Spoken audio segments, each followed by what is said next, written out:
essentially this, I don't want to call it a crash dieting approach, but an aggressive diet here caused fat loss and it preserved lean mass. Now, this is not an endorsement of crash dieting. Not going to say that at all.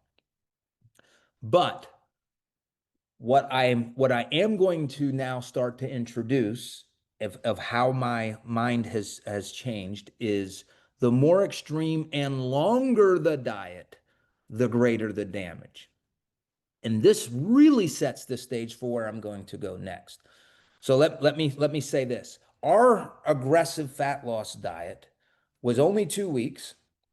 Had it been 4 weeks, I do not think we would have had the outcomes that we had. They probably would have lost more fat, but the longer and longer they're in this aggressive diet, the more and more lean mass they would lose.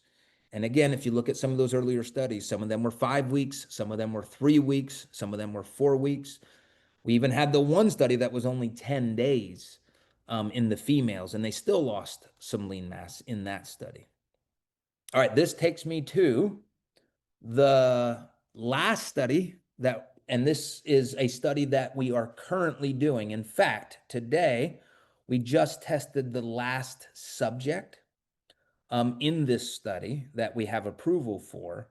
But I'll tell you right now, the data that we've been getting has been so good that I'm going to extend this study because I would be foolish to not bring more females. I'll give you the population here in a moment.